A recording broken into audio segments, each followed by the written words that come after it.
Tan Song-yoon's new drama opens with a shock. At her mother's funeral, she sees her father hugging her mother's best friend. Baiji, I'm your mom's friend. Your mom isn't really gone, is she?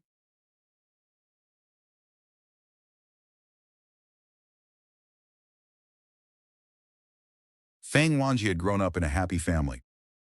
Her father was the deputy mayor, her mother a renowned OBGYN, so her childhood was smooth and privileged. Even in middle school, she stood up for classmates who were being robbed. Knowing her family background, the thugs didn't dare cause trouble. They apologized, promised not to bully anyone again, and left in shame. In the blink of an eye, Wanji had grown into a graceful young woman and started longing for love. The moment a handsome senior helped her out in the elevator, a seed was planted in her heart.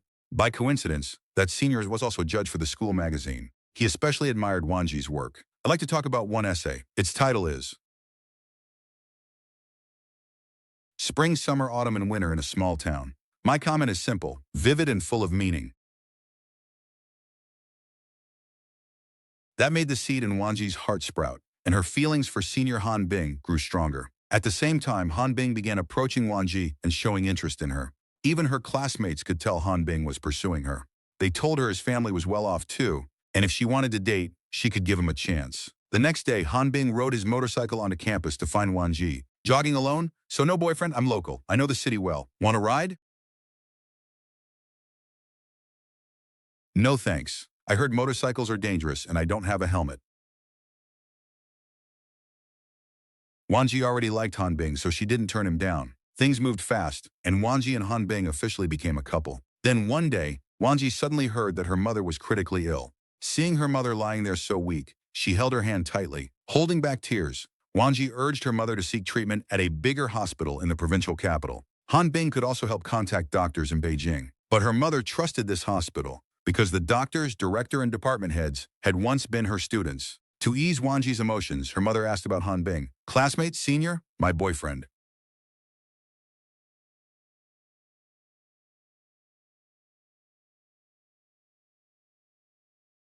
I'll ask him to come in so you can meet him.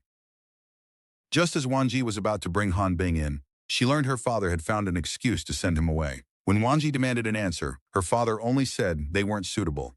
Break up with him. This is a hospital. I don't want to fight, but I won't give in just because you're stubborn.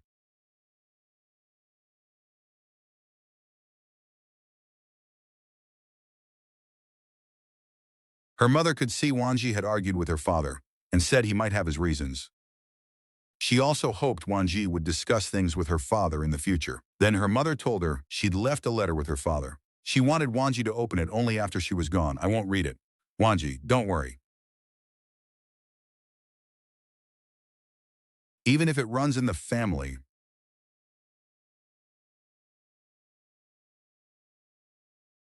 Not long after, her mother couldn't hold on any longer and passed away. But on the day of the funeral, Wanji saw her father hugging her mother's best friend. Furious and hurt, she refused to listen to any explanation. From then on, Wanji believed her father had betrayed her mother, and their relationship froze. But she remembered the letter her mother had mentioned and kept demanding it from her father. Her father had planned to give it to her when she was older. But Wanji wouldn't back down, so he finally gave in. Read it in the study. As Wanji opened the letter her mother had left behind, a long-buried secret was revealed. Wanji, you must believe that your father and I have always loved you completely.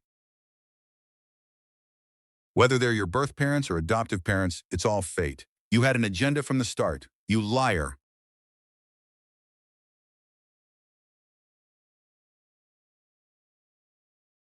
Dating with no future in mind is irresponsible to both people. Do you really think you're so special? You're the prettiest girl in school.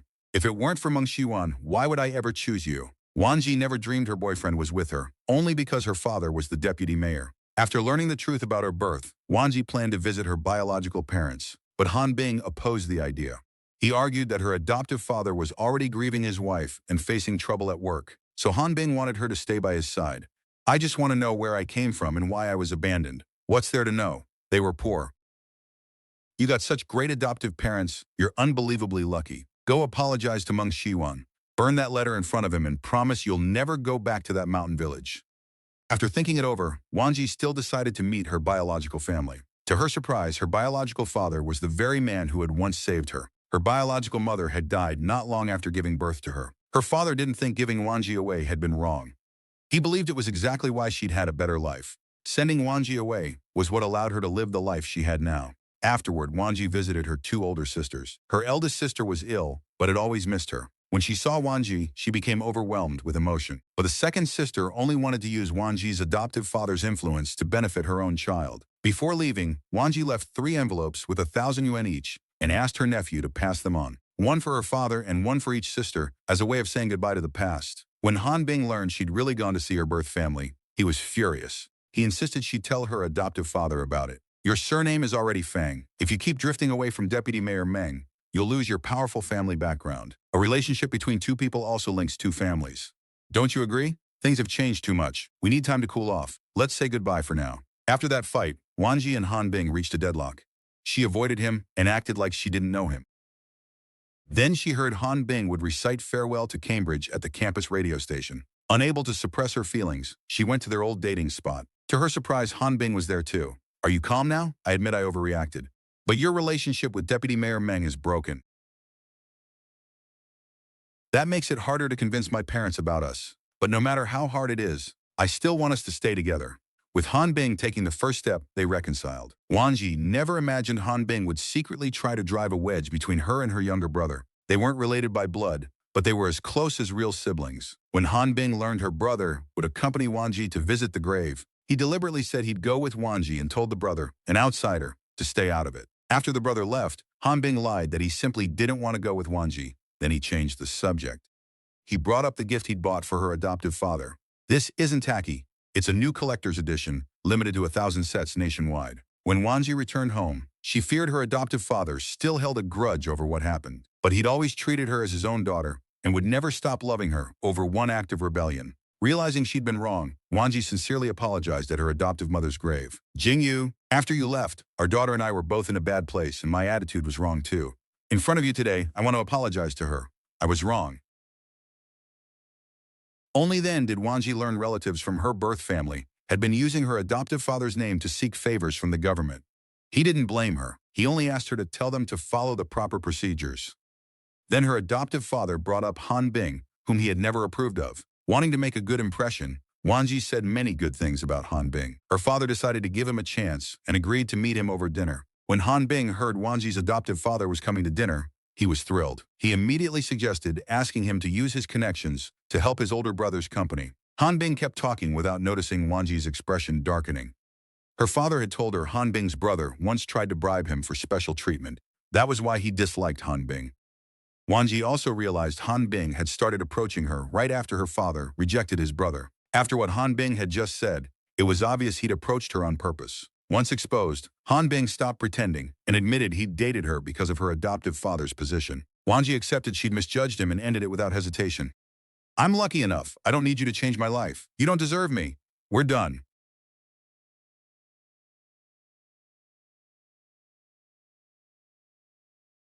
你妈这一辈子都没见过这么多钱啊！如果我拿了算什么？ It would be bribery and abuse of office. I'd go to prison, maybe worse. Is this how Feng Jingyu raised you? How could you do this? Her deputy mayor father thought she'd conspired with outsiders to trap him and cut ties with her in anger. After Wanji broke up with that scumbag, he took revenge. One day, a woman claiming to be Han Bing's girlfriend slapped Wanji in front of everyone. Who do you think you are? An abandoned baby from a poor mountain village, pretending to be an official's daughter and stealing my boyfriend.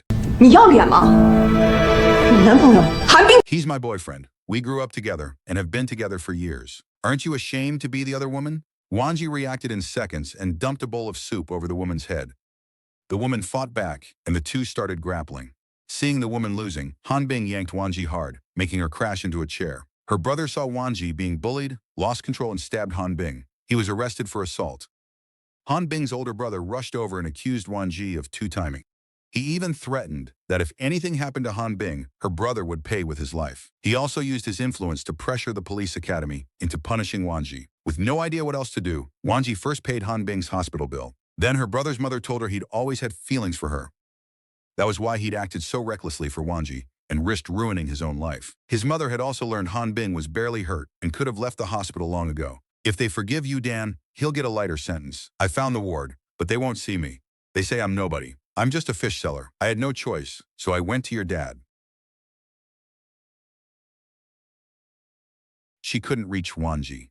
Once Wanji learned this, she realized Hanbing's family was using the case to force her father into helping them, so she arranged to meet Hanbing's brother. The moment they met, he laid out his solution. First, Wanji had to make a public statement at school and put all the blame on her brother. More importantly, he wanted her adoptive father to help his company. I can't do that. You have to. Are you threatening me, Mr. Han?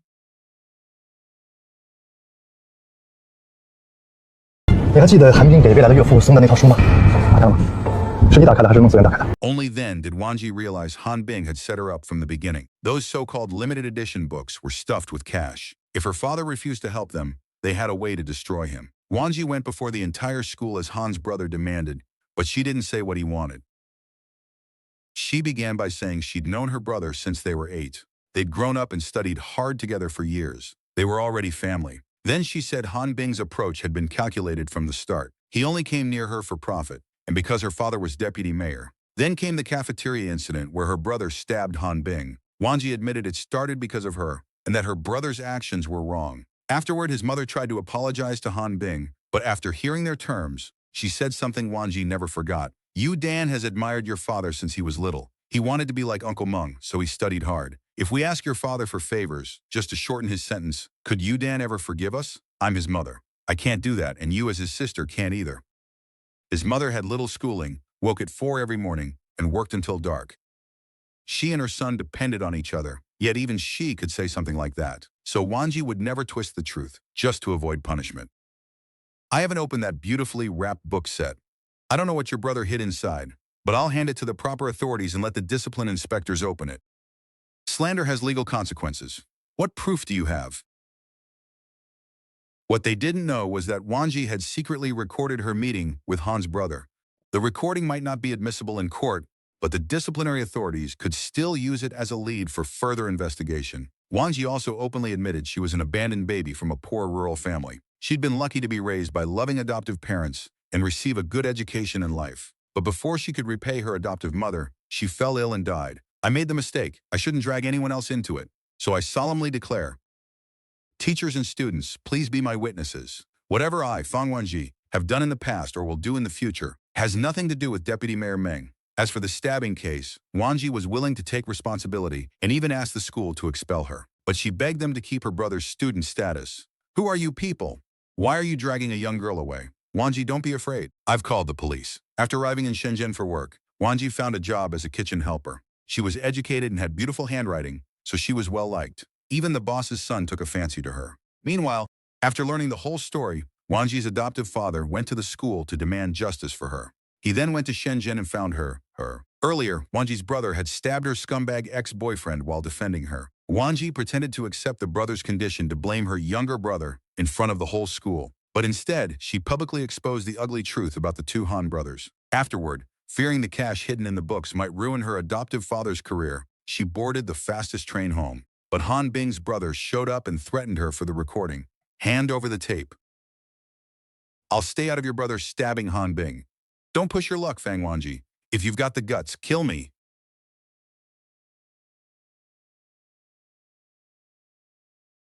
When Wanji got home, she found the box of books was gone. She learned her adoptive father had already opened it and seen what was inside. He immediately turned everything over to the disciplinary authorities and reported the situation. As he walked out, Han Bing's brother was already waiting for him. Meng Xiwan, think about your family before you do anything. We can pretend none of this happened. Don't force me into a fight to the death. Look where you are, threatening me here. I don't respond to that. At home, Wanji waited all night for her father, but he never came back. She finally found him at her adoptive mother's grave. Why didn't you come home? I'm reflecting on myself. After all these years as a party-trained official, I failed at my work and failed to raise my daughter well.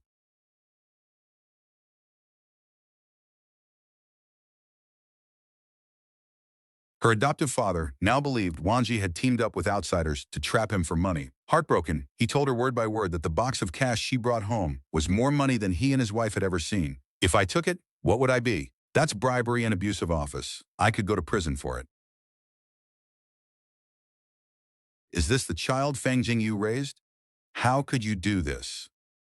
He even thought his own harsh attitude had driven Wanji to it. and bowed to apologize. Wang Ji knew nothing she said would help. She had indeed been careless enough to fall into the trap and drag him into it. Not knowing the truth, he accused her of betraying everything her adoptive mother had taught her. Rather than bow to those schemers, he had already submitted his resignation.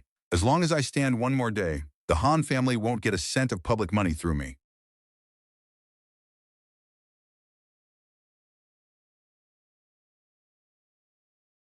I'm not worthy. Wang Ji paid the price for trusting the wrong man and felt too ashamed to stay. After giving the recording to her grandmother at home, she packed her bags and left. Wang Ji went to Shenzhen to start her life over. But without a completed degree, she struggled to find work. Desperate, she considered falsifying her resume, only for a man to catch her doing it. If you didn't graduate, you can't put bachelor's degree here. If HR catches it, it could hurt every job you apply for later. You still have another form. I filled them all out. Not having a degree doesn't mean you have no opportunities. Wang Ji thought he had a job for her and got excited. It turned out he was only trying to sell her a course. Still, persistence paid off. One day, Wang Ji finally got a call about a job. Me? Yes, that's me. He's not here to sing, just having fun. Isn't the money enough? 你卖唱跳人是吧？看得起他，看不起我。 Wang Ji had finally found work and went out to eat with new friends, only to have a drunk start trouble. After arriving in Shenzhen, Wang Ji had altered her education history to get a job, but an employer found out and warned her not to play tricks. She had no choice but to correct it to her actual incomplete college education, and she kept being rejected. Then the adult education recruiter found her again and urged her to enroll and finish her credentials. He said a better qualification would make finding work easy. Wang Ji ignored him and walked away. But the man kept pestering her, preaching about people without degrees. To earn enrollment commission, he belittled low-educated workers. What about that woman collecting trash, the man washing cars, or the cook? Haven't they contributed to this city? How can someone so narrow-minded be a teacher? You're a scammer and a snob. Hey, that's too harsh. Distracted, Wang Ji accidentally knocked a man's boxed lunch onto the ground.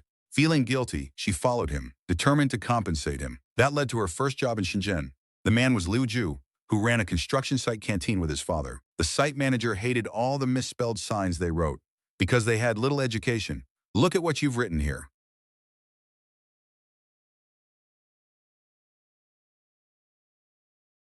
Hearing that, Wang Ji immediately volunteered to work as a kitchen helper.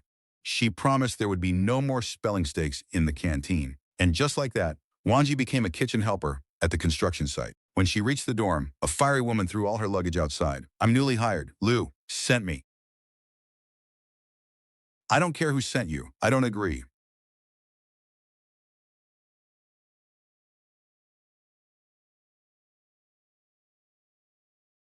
When the woman locked the dorm door, Wang Ji locked it from the outside with her own key. New girl, open up. Let's both calm down. I don't want to calm down. Shouldn't you be nicer to a new coworker? Are you mocking me? Open the door.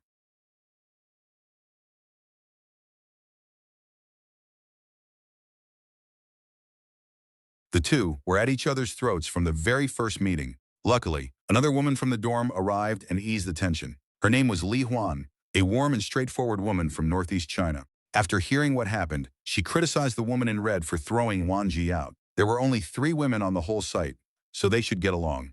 After Li Huan's persuasion, Wang Ji apologized for her attitude. But Hao Qianqian still gave her the cold shoulder. Only Li Huan patiently taught Wang Ji how to prep and portion food efficiently. She even bragged to the workers about how well Wang Ji had written the menu.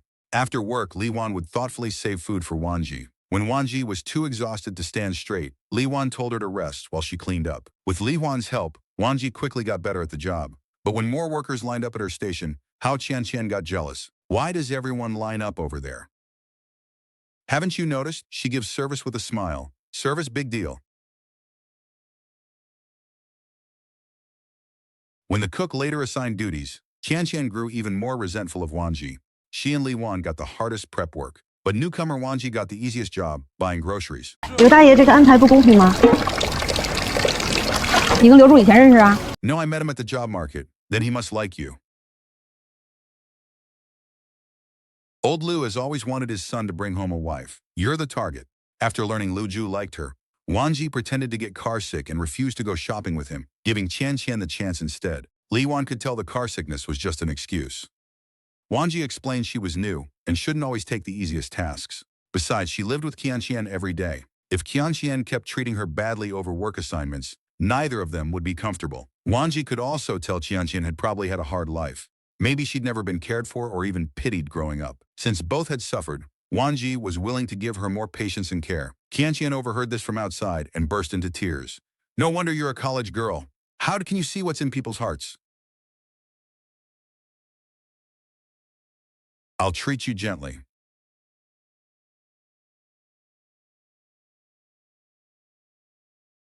Forget being a princess. I'm going to be a warrior. After leaving college early, the young woman came to Shenzhen and rented some equipment. She and several girlfriends performed at food stalls and made good money. But Lu Ju, who had feelings for Wenji, suddenly tried to force himself on her. All I think about is you, Xiaofeng. I really like you. Put the knife down. Soon after, Li Wan's new boyfriend was tragically killed in the line of duty. Meanwhile, Wanji was working at the site canteen when she suddenly saw her adoptive father. For a moment, she thought she was hallucinating and couldn't react. Seeing Wanji's worn face and injured hands broke his heart. Come home. My daughter didn't finish college, left home, and became a migrant kitchen worker. Work has dignity, but it still hurts me. I blame myself as your father.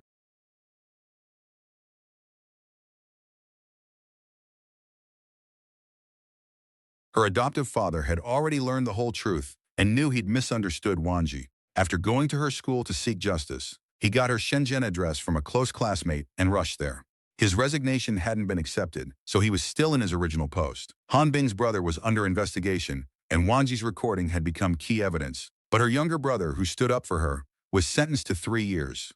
Because it was a criminal conviction, the school couldn't keep his enrollment. While Wanji was away, her adoptive father blamed himself every day. He hoped she'd return home with him and finish her studies. But Wanji gently refused and chose to stay in Shenzhen and earn a living with her own hands. I've already enjoyed a life and education that weren't truly mine. I don't want to keep living by depending on others. Others? Who are others? 别人会坐着火车一天也跑不上来找你吗？万之啊，从你见到我到现在，你甚至没有叫我一声。Now Wanji could no longer say the name she'd used for him for more than 20 years. Just then, Li Wan and the others mistook her adoptive father for a bad man and rushed over to protect her. Wanji had to explain that he was her father. Seeing the friends who cared about her reassured him. He and Wanji made a 1-year agreement. If she still couldn't find her place in Shenzhen after a year, she'd go home and finish school. That day, Captain Zhou, who liked Li Huan, confessed to her. But Li Huan hesitated because of her family situation and didn't dare accept. She still had 2 younger sisters and a brother, and her father was ill. She sent almost all her wages home. Li Huan feared that if she married Captain Zhou, she could no longer support her family. Wanji advised her to tell Captain Zhou everything honestly, including all her worries. Everyone has a family. That's fate. No one gets to choose their parents. Just tell them the truth. Honesty isn't only about being responsible in love. It's the basis of trust. Li Huan followed Wanji's advice and told him everything. Captain Zhou didn't mind at all. He supported her. He also had an ailing mother at home. The next day, while shopping with Lu Ju, Wanji told him about Li Huan. Lu Ju was happy for Li Huan and then started talking about his own family situation. Wanji knew what he meant but pretended not to notice his feelings for her. She cheerfully promised to find him a good girlfriend. A few days later, the construction site had a break, giving the 3 women a rare day off. They quickly agreed to go out for dinner and drinks that evening. What Wanji and Li Huan hadn't expected was how insanely outgoing Qianqian was. At the food stall, she immediately started singing with a man at the next table. The man was so pleased that he offered to pay for all 3 women's meal. After tasting the benefits, Qianqian jumped up the moment someone offered money for a duet. Li Huan and Wanji could only stare at each other. Then a drunk man nearby staggered over with a bottle and demanded Wanji sing with him. Wanji politely said she couldn't sing and that her friend was only singing because everyone was having fun. But the drunk wouldn't let it go and thought they were looking down on him. He started making a scene. You're drunk. Try me today. I paid. Hey friend, don't bully the girls.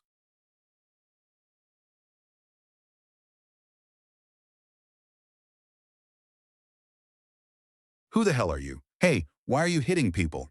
At that moment, the adult education recruiter appeared and helped Wanji and the others out. Fang Wanji, you're something else. He was just a drunk. Were you really going to fight him?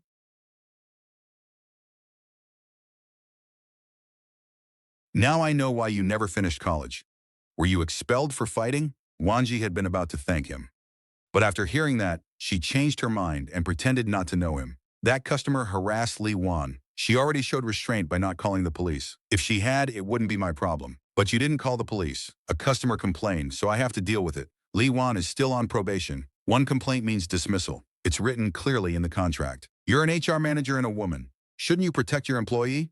The female employee who was nearly assaulted was clearly the victim. Yet the hotel wanted to fire her, simply because a customer complained. That day, through her landlord, Wanji found a job at a garment factory. The line supervisor didn't want to take her, but the factory was short-staffed, so Wanji got a trial. Because she had no experience, the supervisor put her on a relatively simple production line. But because Wanji had attended college, a young troublemaker at the factory took a dislike to her. And if Wanji stayed, there'd be no spot when the troublemaker's hometown friend returned. That made her hate Wanji even more. I'm warning you, you get 1 day to practice. Tomorrow you're on the line for real. If you're too slow, everyone suffers. Got it? I'm Fang Wanji. What should I call you? Unaware of the hostility, Wanji focused only on learning fast enough to keep the job. She worked almost non-stop. She barely drank water, afraid bathroom breaks would waste time. No matter how hard Wanji worked, the troublemaker kept finding excuses to blame her. When the line fell behind on an order, she dumped the blame on Wanji. Supervisor, I'm sorry. Give me a little more time to get used to it. Wait for her to get used to it, and grass will grow on the machines. What are we supposed to do? Xiaowei and Xiaohei arrive the day after tomorrow. There should be 10 of them. We already have plenty of experienced workers. When Luchi comes back, you'll still be eliminated. If I'm still not good enough then, I'll accept it. But please give me one more chance. Just then, worker number 3 spoke up for Wanji. She told the supervisor how hard Wanji had been studying and working. The supervisor softened and decided to give her another chance. After that, Wanji pushed herself even harder to improve her speed and stay. A few days later, Wanji introduced Li Wan, who had returned after New Year, to the supervisor. Hearing Li Wan had sewing experience and seemed capable, the supervisor let her try. Seeing how skillfully Li Wan used the sewing machine, the supervisor was impressed and hired her. The troublemaker saw another newcomer and worried there'd be no spots left for her friends from home. Another newbie? Xiaowei and Xiaohong arrive tomorrow morning. The whole line can't be filled with your hometown friends. Do your own work. Li Huan, Fang Wanji, see me after shift. The supervisor wanted to sign their contracts. After that, the troublemaker's friends feared the supervisor would target them. They thought Wanji and Li Wan were hired to weaken the troublemaker's clique. Some even began doubting the troublemaker's ability. So she targeted Wanji even more, first accusing her of being incompetent and always getting easy tasks. Then she used her large hometown clique to isolate Wanji and Li Wan. Even worker number 3, who had helped Wanji before, avoided them for fear of being dragged in. Wanji and Li Wan didn't mind and understood number 3's position. As long as the two sisters had each other, that was enough. Li Wan's ability also impressed the supervisor. A deputy line leader position was opening, and Li Wan was his first choice. What? You don't think you're good enough? 难道我张力的眼光出问题啦？没问题。How could Sister Li's judgment be wrong? Li Huan is capable. She's the best on this line. But when the factory announced the new deputy line leader, it was the troublemaker instead. She got the job because she had started sleeping with the factory director to preserve her status among her hometown clique. Third brother's here. Fang Wanji, cut the crap. Pay me back.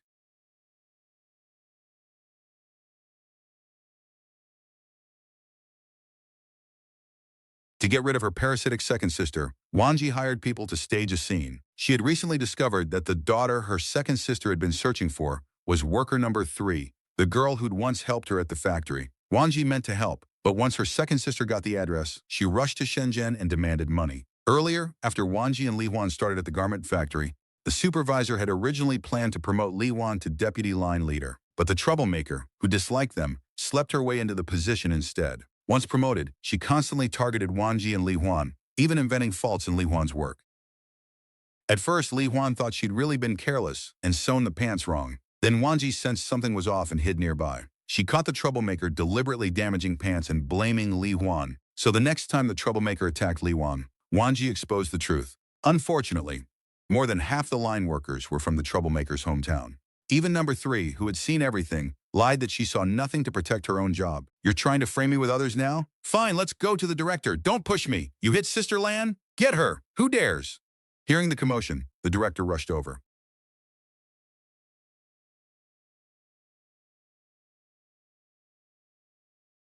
But he wasn't there to uphold justice. He came to protect his mistress.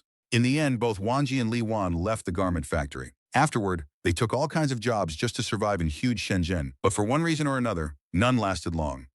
With no choice, they returned to the food stall where they'd once performed with Qianqian and took temporary work. But when the owner's old employees came back, they had to search for work again.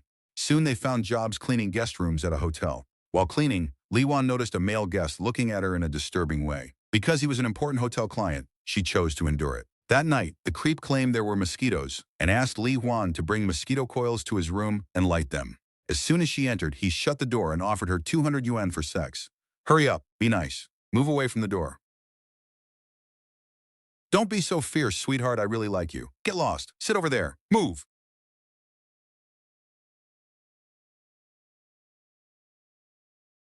Before Li Wan could call the police, the creep filed a complaint against her. The hotel sided with him and fired Li Wan.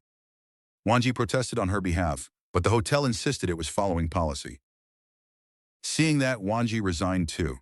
你不属于被辞退，无故单方面解约，扣1万工资，凭啥呀？我也会去投诉。I'll report your company to the labor bureau. You're tough, huh? Fine, fine. I won't deduct it.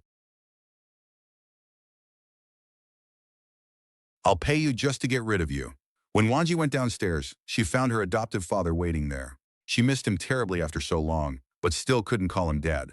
You're living here alone. Are you okay? I want to tell you something important first. About school?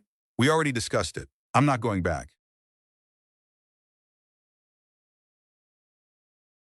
您这次带着肖叔叔一起，不会就是来抓人的吧？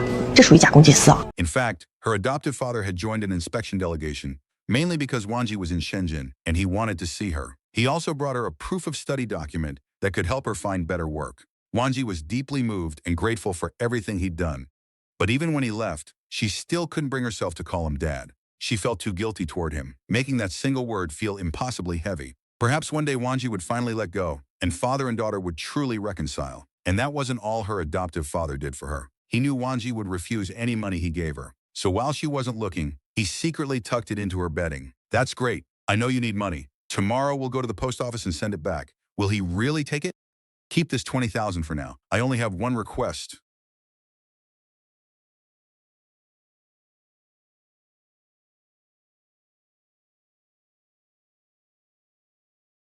Someday, give me a chance to take you to dinner. Wanji never expected the wealthy boss to offer her 20,000 yuan just for a chance to formally pursue her. It began when Wanji got stuck with a large batch of unsold clothes. She ran into Sister Li, the former production line supervisor from the garment factory. She learned that after the troublemaker got involved with the director, she also found a way to get Sister Li fired. Now unemployed, Sister Li took one look at Wanji's stock and saw the styles were outdated. She told Wanji that Director Huang's factory had a batch of attractive leftover clothes. Wanji dressed up and went back to the factory to discuss a deal. The moment she walked in, the troublemaker recognized her.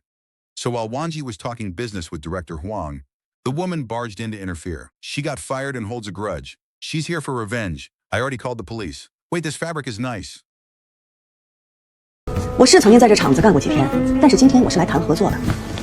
警察来了，我怕吗？我是来送钱的。Not steal it. Wanji calmly pulled 20,000 yuan from her bag and slapped it on the desk to prove she had capital. The moment Director Huang saw the cash, his attitude changed. He kicked the troublemaker out of the office. Then he politely discussed the deal with Wanji. Miss Fang, why didn't you say earlier you used to work on our line? Why should I? You fired such an excellent worker. Wouldn't that just embarrass you? 方小姐，你真有意思，我是第一次见到你这么会说笑话的人。怎么说？你想要那批货是真的？ Of course, but Director Huang wanted to clear the entire batch. So Wanji's request to buy only a few hundred pieces didn't work for him. To secure the deal, Wanji gritted her teeth and agreed to his terms. The whole batch cost more than 300,000 yuan, far more cash than she had, so she proposed, paying a 20,000 deposit, half the balance in 3 days, taking all the goods, and settling the rest within a month. Director Huang immediately understood she wanted to sell the goods first and use the proceeds to pay him. A relative of the troublemaker had tried the same thing before and been rejected. You just said this isn't a small amount. Give me some time. Fine. In 3 days, pay 100,000 and take 3 truckloads. In 6 days, pay in full and take everything. That's my only condition. Deal. Remove all tags and labels. If I pay on time, none of this stock goes to anyone else. To raise the money in 3 days, Wanji first went to a bank for a loan, but she had no collateral, so the bank refused. Then she approached the boss who liked her and asked to borrow money with interest. Instead, he said if she married him, he'd give her the money outright. Even if she only became his girlfriend, he'd give her the money. You want to keep me as a mistress? 你觉得我是这种人吗？ Miss Fang, I misunderstood. I'm sorry. Wanji was about to walk away, but then realized he might be her only option. Before she could speak, the boss handed her 20,000. A girl has to make sacrifices. I can't give you hundreds of thousands all at once. Take this 20,000. I only ask that someday you let me buy you dinner. I'll treat it as a loan at 10% annual interest. If you agree, I'll write an IOU now. But 20,000 was still nowhere near enough. With nowhere else to turn, Wanji gathered the courage to call her adoptive father. He was delighted to hear from her and kept asking whether she was doing well in Shenzhen. Hearing his concern, Wanji still couldn't bring herself to mention money.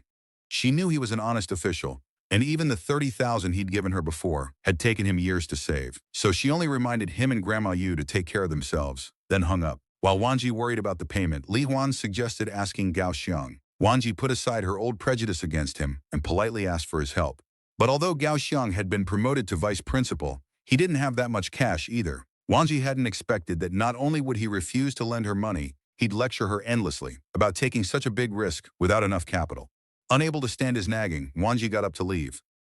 I came because I considered you a friend. Don't be angry. Sit down, sit down. 我是没有，我没说不帮你想办法呀。哎，我尽力啊。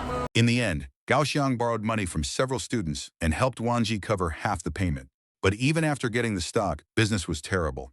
Wanji sold only 7 pieces all morning. If they couldn't raise the second payment, they'd have paid half the price for only 30% of the goods. Just then, an unexpected person appeared. Hao Qianqian, fresh out of postpartum confinement. Her arrival would change Wanji and Li Wan's difficult situation.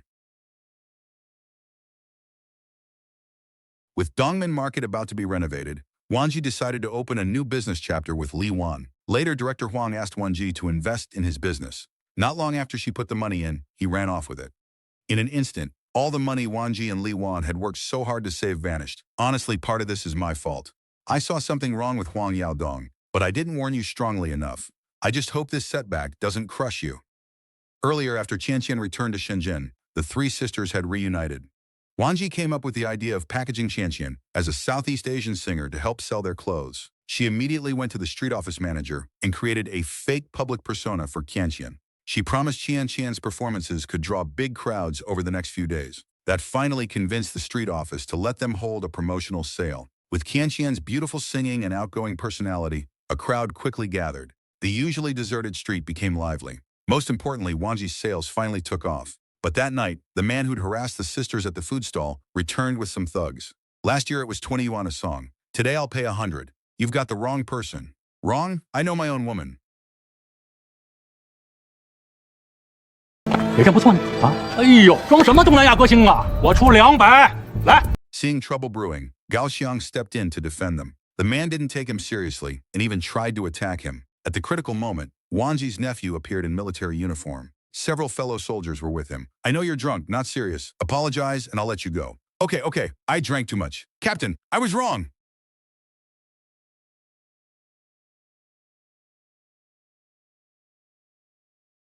But when Wanji recognized her nephew, she wasn't happy at all.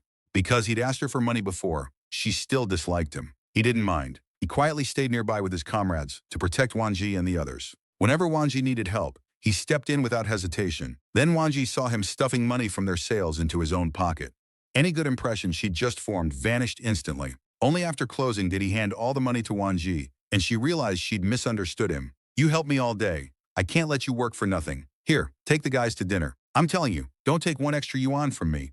Auntie, you misunderstood me. I didn't come to Shenzhen to borrow money from you. I don't need money now. That's all in the past. Only then did Wanji realize she'd misunderstood him before. Back then, he'd borrowed money because of a fellow soldier. Later, he borrowed from his commander and repaid it monthly.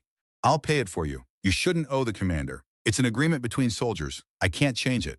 Her nephew knew how hard Wanji worked in business and cared deeply about her. He had only come during leave to visit her.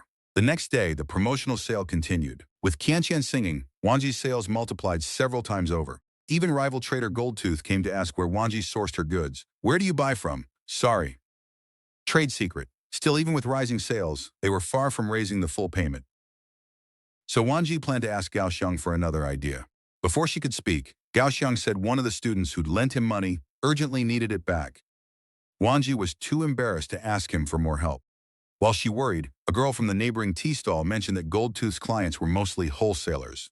That gave Wanji an idea. Wanji went straight to Goldtooth hoping to steal a few of his wholesale clients. But they'd already chosen their goods, took Wanji's pager number, and hurried off to catch transport. Sis, you've got guts. Who is he? I'm the boss now. Don't forget our bet. At this rate, we definitely won't lose money by year end. I keep my word. Fine, I'll call you Big Sis from now on, but give me some room. Stop stealing business here, or I won't survive. It was a joke, but you called me Big Sis, so we're friends now. Wanji then turned her attention to Goldtooth and admitted she urgently needed cash. She offered to sell him all her stock at slightly above wholesale price. Goldtooth readily agreed to pay 25% over wholesale, but he worried Wanji would use the money to buy new stock and undercut him again. Wanji admitted she'd restock, but promised not to sell for 5 days. 5 days? I'll sell it all in 3. Then I'll start selling again after 3 days. You can set any price you want deal. We met by chance and made it this far. That's fate. Even if we don't stay together forever, we should cherish what we had. If you keep fighting, you'll destroy the bond between you. How did 3 sisters who once struggled side by side end up falling apart? One day, Wanji discovered that the niece she'd been searching for was worker number 3 from the garment factory. When she rushed there, she found the troublemaker and her friends bullying the girl. Why are you hitting her? 关你啥子事？这是我们的工厂，你一个被炒鱿鱼的，报警！ Then call Brother Chen and have this hooligan arrested. 我是怕你怎么的？你是不是就会欺负老实人？有本事你跟我打！ But the niece refused to acknowledge Wanji. She feared that if the troublemaker learned they were related, she'd lose her job. Wanji had no choice. At least she'd found her. The rest could wait. Meanwhile, Qianqian's singing had brought crowds back to the quiet street. The street office offered equipment so she could keep performing and be paid by the day. When merchants held promotions, she'd also get a 10% commission. After that, Wanji and Li Wan kept selling clothes. Qianqian pursued her dream of becoming a singer on that street. But as she grew more popular, Li Wan noticed she had started staying out all night. She suspected Qianqian was betraying Lu Ju. What the hell? You took his bride price, married him, had his child, and you're still fooling around? Look how mad you are. I just drank too much. Believe me, last night you said you were drunk and slept at a friend's. You won't come back tonight either. We're adults. She has that right, technically. But should we ignore it? How can we face Uncle Lu and Lu Ju later? The more Li Huan thought about it, the angrier she got. The next day, she sent Wanji away and confronted Qianqian. 2 nights you didn't come home. Which man were you with? No one. I was drunk and stayed at a friend's. Boyfriend or girlfriend? Girlfriend. Bullshit. In Shenzhen, besides me and Wanji, what girlfriends do you have? Qianqian explained. Goldtooth had hired her to sing and expected her to eat and drink with clients for a month. But Li Huan misunderstood, thinking Qianqian had been spending those nights sleeping with Goldtooth. In anger, Li Huan even kicked Qianqian. She demanded to know why Qianqian would do something that betrayed Lu Ju. After being treated like that, Qianqian got angry too. She couldn't understand why Li Huan, supposedly her sister, was defending Lu Ju. You look down on him. 万只也看不上他，你以为我看得上他？你看不上他，看不上他，你生什么气？你结什么婚？你生什么孩子？是啊，我没办法呀。 You're a grown woman. You gave yourself to him honestly the first time you married. I even ruined my voice for him. I've done right by him. In the heat of anger, everyone says hurtful things, and Qianqian and Li Huan were no exception. Qianqian said that now she was famous at Dongmen. She didn't have to stay with Lu Ju forever. Li Huan snapped back that she was shameless and loose. What right do you have to say that? Just because Captain Zhou died, you don't dare touch another man. Their words grew harsher, and their tempers rose until they started fighting. Only when Wanji rushed back did she stop the farce. Both were her sisters, so she couldn't take sides. Fairly, she first told Qianqian her behavior was wrong. Then she also criticized Li Wan for getting physical. But Qianqian thought Wanji had sided with Li Wan and angrily packed to leave. She said someone had already rented her an apartment and she'd stayed only because she couldn't bear to leave them. So I'm being kept. Big deal. No one would keep you even if you begged. Get out. We met by chance and became sisters. Even if we separate, cherish what we had. Don't fight until there's nothing left.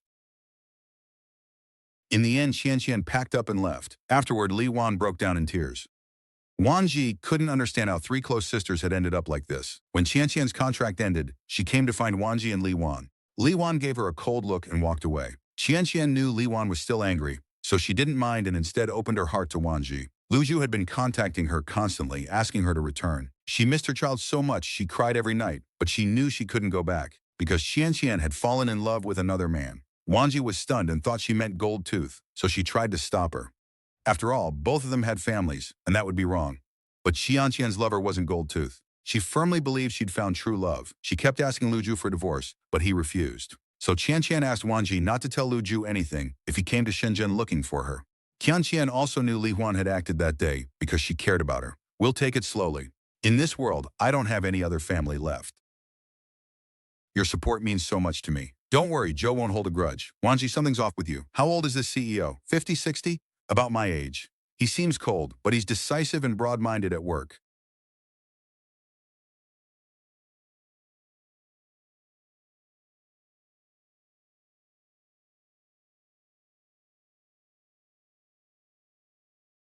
After her business failed, Wanji used the education certificate from her adoptive father to get a job as a CEO's assistant. But soon after starting, she made a mistake on a major company order. She apologized for being reckless and foolish and said she'd accept any punishment. Her willingness to take responsibility and protect the company earned her another chance. That changed Wanji's view of the cold CEO. Then one day, while selling clothes, she was shocked to see her second sister arrive with their biological father. Because of their blood ties, she still took them out for a meal. Only then did Wanji learn they'd come because she once gave her niece 5,000 yuan, which made her sister jealous. Her second sister wanted Wanji to ask her adoptive father to arrange a job for her lazy 15-year-old son. Until then, Wanji had assumed they'd come for the missing niece. When she learned their real purpose and saw they didn't care about the niece at all, Wanji said she'd already cut ties with her adoptive father and wouldn't help. Then she defended the niece who worked hard every day and was bullied and walked away. To force Wanji to give in, the second sister made their elderly father sit outside Wanji's stall eating buns. Wanji simply closed the stall for a few days. Li Huan feared the old man might get hurt and suggested paying them off. No, we can't let He Xiaoju win. 你这二姐真不是个东西，这不拿老爷子当猴耍吗？ But that still wouldn't solve the problem. Then Wanji came up with an idea. The next day, Gao Xiang arrived at Wanji's stall with several students, acting fierce and demanding repayment. To make it convincing, Gao Xiang even had them smash up Wanji's stall. Unexpectedly, her father, who'd been silent all along, suddenly stepped in to protect it. Even Gao Xiang's group was startled. Watching from nearby, the second sister feared being dragged into Wanji's debt and hurriedly pulled their father away. The act finally scared them off. Still, Wanji was deeply moved that her biological father had protected her stall, especially when he waited outside her building all night just to give her money. That completely softened Wanji's heart. She finally told them where her niece was and took them to the garment factory. They happened to arrive just as the troublemaker and her clique were bullying the niece again. The old man immediately rushed forward to protect his granddaughter. Wanji then appeared and revealed that the girl was her niece, forcing the troublemaker to back off for the moment. But the second sister showed no concern for her own daughter and immediately asked her for money for the son. Seeing this, the old man finally scolded her for favoring sons over daughters and said she'd be punished for it. He also blamed himself for being powerless. He'd had to give newborn Wanji away, and now couldn't even protect his granddaughter from being bullied. After discussing it, the second sister took their father home.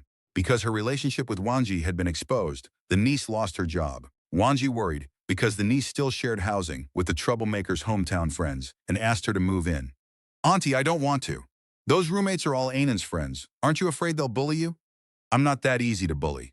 在工厂阿南是拉长，随时朝我有约，我没办法。租房我出了和别人一样的钱，他们凭什么欺负我？再说房东对我特好。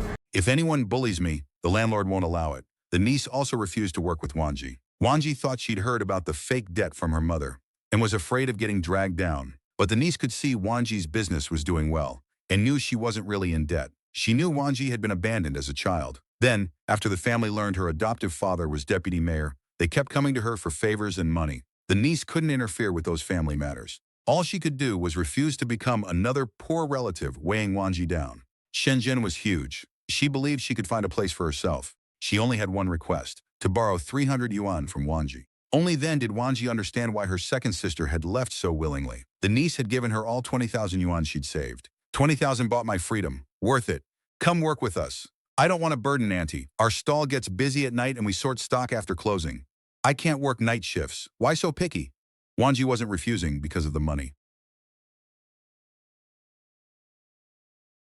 She was angry that her niece had left herself no safety net and still didn't treat Wanji like family. Seeing that, the niece stopped asking and decided to borrow from the landlord instead, refusing to take Li Huan's money, because Wanji knew who her parents were and where they lived. If the niece failed to repay, Wanji could still find her parents, and she'd already written an IOU, so Wanji finally lent her the money. But Wanji remembered what Sister Li had said about when her niece started at the factory. By her calculations, it had been less than a year. How could she have saved so much? And the niece had said she couldn't work night shifts. Wanji worried she'd gone down the wrong path and was doing something shady at night. So that evening, she and Li Wan closed early and secretly followed her. They wanted to see what she really did at night. It turned out they'd misunderstood. The niece was actually studying for a diploma. Dad, during your hardest years, Mom couldn't stay by your side or even sit down and listen to you talk.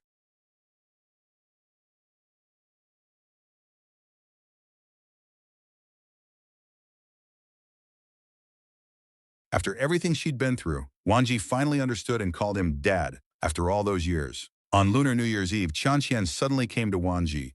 Wanji learned her so-called Prince Charming was a married fraud. After the breakup, the man took back everything he'd given her. Penniless Qianqian had nowhere to go but Wanji. Wanji was angry with her, but also deeply worried for her. She took Qianqian in and even gave her the share of profits that had once belonged to her. Then Lu Zhu unexpectedly arrived with their child. Seeing her son after so long, Qianqian's longing burst into tears.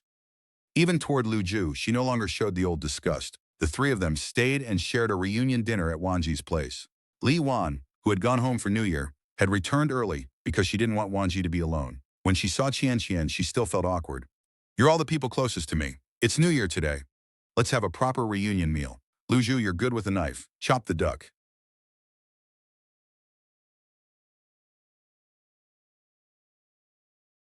Qianqian knew Li Wan was still angry and sincerely apologized while Lu Zhu went to prepare food. Li Huan had only been angry because she feared Qianqian was going down the wrong path. Now she mostly felt sorry for her. While Qianqian took the child out to watch fireworks, Lu Zhu asked the question he'd been holding in. Xuan, you don't lie. Tell me, did Qianqian have another man in Shenzhen?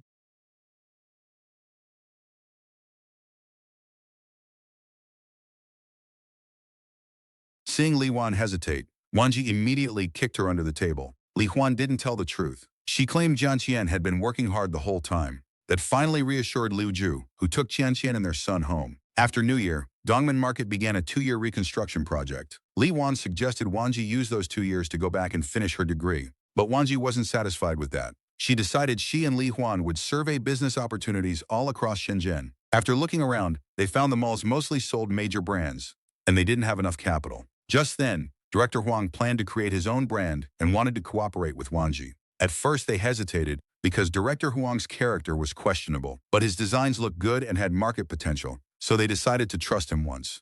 They switched to becoming national wholesalers. Wanji and Li Huan didn't need to invest in production. Once they opened the market, they could earn. The hard part was traveling across the country, city by city. Wanji's former classmates were interning nationwide, and close friends helped her plan 10 target cities.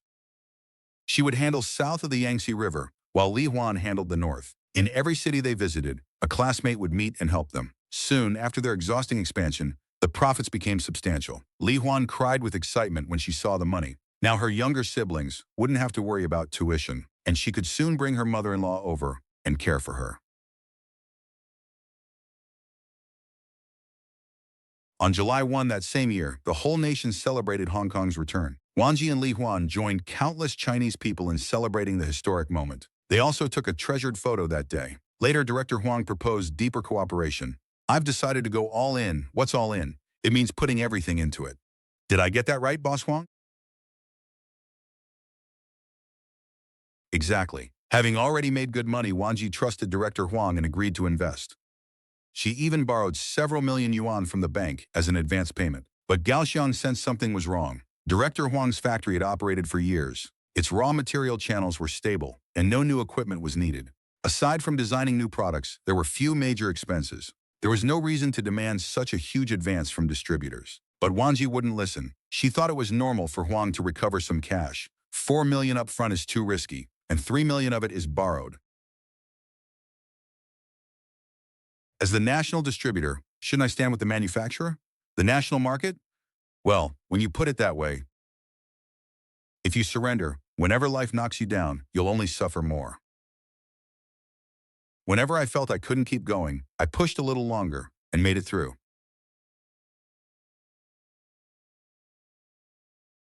Wanji invested her hard-earned 1 million plus a 3 million bank loan, only to discover it was all a scam. After a brief moment of despair, she found her courage again and decided to fight once more. Then she unexpectedly found her adoptive father had traveled a long way with bags of food just to spend New Year with her. He kept fussing over her and asking if she was taking care of herself. At that moment, Wanji understood many things and finally called him Dad. Her adoptive father apologized too, saying he hadn't been there to listen during her hardest years. You don't blame Dad, do you?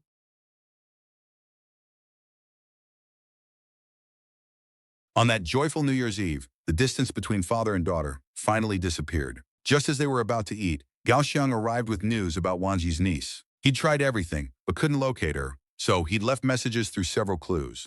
He planned to leave after delivering the news, but Wanji's father noticed and invited him to stay for dinner. Wanji joined the invitation, and Gao Xiang immediately agreed. Her father and Gao Xiang talked like kindred spirits and instantly found common ground. Bored by their topics, Wanji took the prepared red envelope downstairs and unexpectedly saw her niece there. There's a New Year's dinner upstairs. I made it. If you want, come eat with us. If not, suit yourself. The invitation deeply touched the niece.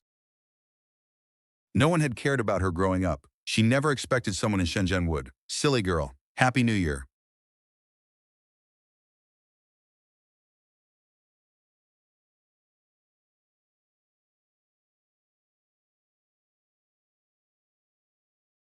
Right after New Year, the niece rushed over and told Wanji director Huang had fled with everyone's money. Wanji rushed to the factory and found it surrounded by victims. Even the troublemaker had scraped together 800,000 yuan to invest. Wanji had lost the most. Gao Xiang had already called the police, but Huang was a gambler. Even if they caught him, the money might be gone. As if that weren't enough, the bank demanded early repayment after hearing the news. If we can't pay, we could go to jail. Then I'll go. My brother's in prison anyway. I'll treat it as paying him back. Don't talk nonsense.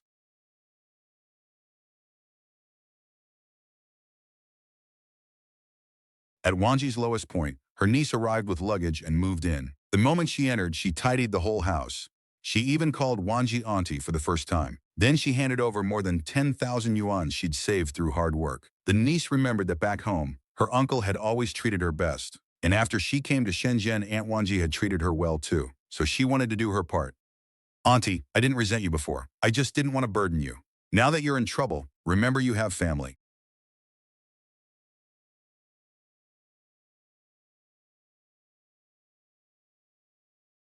Gao Xiang also found a way to help and arranged a meeting with a bank manager. The bank had demanded early payment because of the garment factory scandal. The manager promised to argue Wanji's case so she could keep the original repayment schedule. This temporary defeat still couldn't destroy Wanji's fighting spirit. She and Li Huan had already worked hard, traveling around and building sales channels. Garment companies around Shenzhen and Dongguan were now leading the country.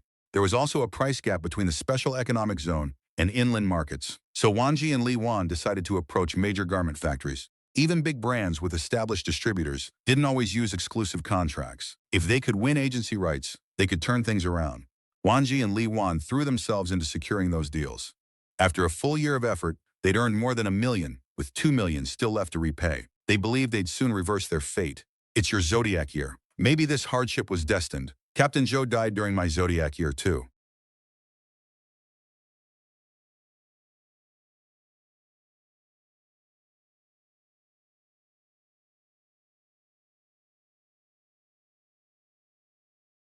When Liu Ju learned Qianqian wanted to leave, he lost control and pulled a dagger. At the critical moment, Wanji stepped in front of her. On Wanji's birthday, she'd unexpectedly seen Qianqian in Shenzhen, even though she was supposed to have returned home with Liu Ju. Wanji and Li Huan wanted to greet her, but after seeing Qianqian's attitude, they held back and waited for her to contact them first. A few days later, they discovered Liu Ju had also come to Shenzhen and was working as a cook at a food stall. They learned he'd come only to find Qianqian. For the first 6 months after he took Qianqian home, life had been fairly peaceful. Then she began laughing on the phone with someone and eventually ran away. Either I take her home or I kill her. Don't talk like that. Wanji promised to help find Qianqian, but only if Liu Ju swore not to use violence. Not long before, after repaying her debts, Wanji had decided to start fresh. Using the education certificate from her adoptive father, she interviewed for a special assistant position at a famous company. She wanted to learn from the job and use that knowledge for future entrepreneurship. After joining, Wanji's strong ability quickly won the CEO's approval. She was soon promoted, given a bonus, and even assigned an apartment in the same residential complex as the CEO. Once while delivering something to the CEO, Wanji accidentally spotted Qianqian nearby. To find her, Wanji agreed to move into the company apartment. After several days of waiting, she finally saw the man who met Qianqian. I'm Qianqian's friend. I need to reach her urgently. Please help, Mr. Xu. I told you, I don't know her. I'm taking my wife out now. Don't make trouble. Wanji instantly understood why he was denying Qianqian. She quickly thought of a way to force him to pass along a message. She deliberately started chatting with his wife. The implication was clear. If he didn't want Wanji showing up every day, he should have Qianqian contact her. Sure enough, Qianqian called Wanji the next day. Wanji didn't waste words. She set a time and told Qianqian to show up. On the agreed day, Qianqian arrived happily with bags of gifts, expecting a reunion with Wanji and Li Wan, only to see Lu Ju there. Lu Ju, Fang Wanji, I treated you two like my closest sisters. 你们就是这么坑我的是吧？没人坑你，我们是好意。好意，我好不容易跑出来，又要把我推进火坑，这叫好意？ More than anything, Qianqian wanted to know why Wanji and Li Wan had betrayed her. Angrily, she told Lu Ju to leave so the women could talk. Then Qianqian finally explained why she refused to go back. From the moment she had her first child, Lu Ju's family pressured her to keep having more. They even encouraged Lu Ju to hit her. She couldn't take it anymore and refused to waste her best years in a poor mountain village, so she escaped. When she left, Lu Ju's family took her ID card, phone, and everything else. After enormous hardship, she reached Shenzhen and rebuilt a life with a car, a home, and money of her own. She'd avoided Wanji and Li Wan because she feared Lu Ju would find her and drag them into the mess. 我真的只有你们两个亲人了。 If you side with Lu Ju and force me back, I'll die right in front of you.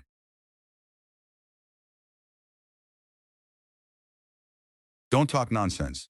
After hearing her story, Wanji and Li Wan decided to help distract Lu Ju so Qianqian could leave. But Qianqian had guessed Lu Ju was there. As soon as she heard Wenji was urgently looking for her, she decided this was her problem to settle. Lu Ju's father had always looked down on Qianqian. He demanded she give birth to a son before they'd be allowed to register the marriage. Even now, Qianqian and Lu Ju had never legally married. No matter how aggressively Lu Ju acted, legally they were never husband and wife. Qianqian then handed Lu Ju a large sum she'd prepared. She told him to use it to raise their child well. Since they had never registered the marriage, she considered them even. But as Qianqian happily walked toward Wanji and Li Wan, Lu Ju, blinded by rage, pulled a dagger and tried to kill her. Wanji threw herself in front of Qianqian without hesitation. Then a long unseen Li Xingke suddenly stepped in front of Wanji. I once did the same stupid thing. One strike cost me 3 years in prison. You want to go to prison too? Stop. If you want to hurt someone, come at me. Put the knife down. I've called the police. Gao Xiang moved to call the police, but for the sake of her child and their past, Qianqian begged Wanji not to have Lu Ju arrested. At last, Lu Ju regained his senses and released the knife from his hand. I only wanted to scare him straight. I didn't expect that brat to have been spoiled rotten by He Xiaoju. Someone saw him riding my bicycle with a big bag. He's family. What he took was family property. Li Huan's right, but he also took mine. Wanji never expected her punk-styled nephew's first act after showing up would be stealing every valuable thing in her home. Not long before, Wanji had received news that her niece Zhao Jun had been injured. At the hospital, she learned Zhao Jun had suffered a workplace accident that crushed 4 fingers. The heartless boss never even came to see her and dumped all responsibility, leaving Zhao Jun alone at the hospital. The horrific injury broke Wanji's heart and made her furious. With Gao Xiang's help, she organized evidence and filed a case against the employer with the Labor Arbitration Committee. That helped Zhao Jun recover the compensation she deserved. After hearing the news, He Yongwang traveled all the way to Shenzhen alone to visit Zhao Jun. But Wanji unexpectedly discovered he was seriously ill too. So she kept He Yongwang in Shenzhen and took him for treatment. When Wanji's company CEO learned about her family situation, he specially reserved a job for her niece at one of the company's facilities. At first, Wanji thought it was simply concern for an employee. Then one day, the CEO invited her to dinner alone.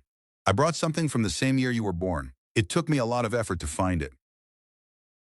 I have something else to do. I'll go first. After recovering and leaving the hospital, Zhao Jin didn't look for another job. She used all her savings to open a small supermarket. He Yongwang's health also began to improve. Then, unexpectedly, the company offered Wanji compensation and dismissed her. They did it because the CEO wanted to pursue her openly without being her employer.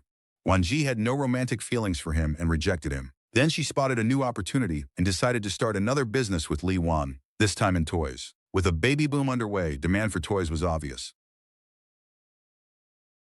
But the toys currently on the market were relatively limited in variety. Quality also varied widely, so Wanji invited Sister Li back to help manage the operation. As Wanji's business grew, troublemakers appeared. Can your capital hold up? Stop forcing it. The longer you hold on, the more you'll lose. Boss son, what are you trying to say? Quit. I'll take the factory and cover your losses. After solving that problem, Wanji finally established her own company. But then, Her second sister's useless younger son arrived with a wild punk hairstyle and immediately cleaned out everything valuable in Wanji's home. My father is a farmer. Because I came from a poor mountain village, does that mean you can use me as a tool to have children? Your explanation makes this even more disgusting. Wanji thought a beautiful romance had begun, only to discover it was a sickening scheme. One day, a hospital call told Wanji that Zhao Jun had been hurt at the factory. She rushed to the hospital and saw Zhao Jun's horrifying injury. The severed fingers had been preserved for the doctors. Surgery had to happen quickly if Zhao Jun's hand was to recover. Yet at the crucial moment, factory management demanded Wanji sign a labor termination agreement and settle compensation terms before they'd pay for surgery. What kind of bullshit rule is that? I understand you're trying to avoid blame, but when someone's hurt, all that matters is saving them. I'll cover every expense from now on. Operate immediately. Okay, I'll get the doctor. Wanji would rather pay the surgery bill herself than listen to management dodge responsibility. She vowed to defend Zhao Jun's rights through the law and make the factory face proper consequences. After hearing what happened, Gao Xiang hurried back from Zhuhai. He angrily said the factory's conduct was illegal and disgraced Shenzhen. I'll prepare the legal documents. First, we go to labor arbitration. If needed, then court. After an all-night operation, Zhao Jun's fingers were successfully reattached and the surgery went well. But Zhao Jun knew her hand might never fully return to normal. Wanji and Li Wan comforted her. Don't imagine the worst. Rest, get treatment, and you'll recover. When the CEO learned about Wanji's niece, he asked her to tell him if she needed any help. He even offered her a 200,000 yuan check to use first. Though disappointed when she refused, the CEO still felt deeply for Wanji. He told her not to work so hard and to leave early. He also offered Zhao Jun a quality inspection job at one of his factories after she recovered. Wanji was deeply moved by his kindness. She had no idea the CEO had another motive. In fact, he and his cousin had planned something from the moment Wanji joined the company. Compared with the women you found before, at least I don't dislike her. 姨妈最关心的是什么？你知道的，可要抓紧了。I don't agree with this plan. It's unfair to Fang Wanji. Unaware of any plot, Wanji's entire focus was on Zhao Jun. When He Yongwang heard about Zhao Jun, he traveled all the way from home. Your hand isn't the end of the world. Don't act like you're useless. You're still alive.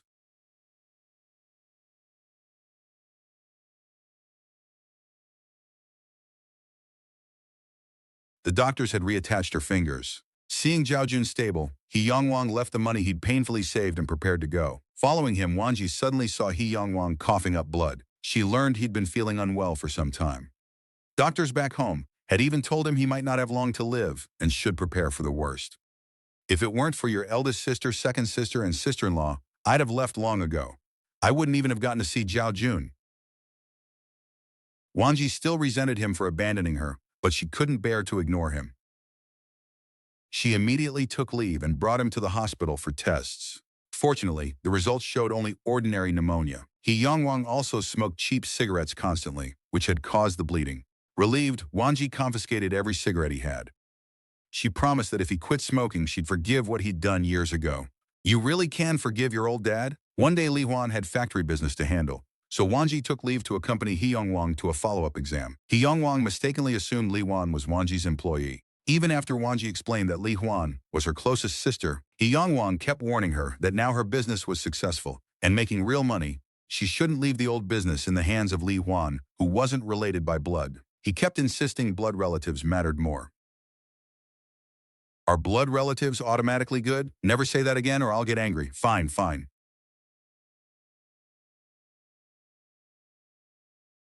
I believe perseverance is the most important soul of an entrepreneur. I look down on founders who cash out the moment they get a chance. When Wanji learned Gao Xiang had sold his company, she misunderstood and angrily called him a fake entrepreneur. Not long before, the CEO had asked Wanji to choose a restaurant, claiming he needed to entertain an important woman. Only when she arrived that evening did Wanji realize the woman was herself. He even brought out a tacky bottle of wine from her birth year. Wanji was so speechless she turned and left. The CEO hurried after her and apologized. I was rude. Mr. Yan, why don't I buy you dinner instead? I know a good place.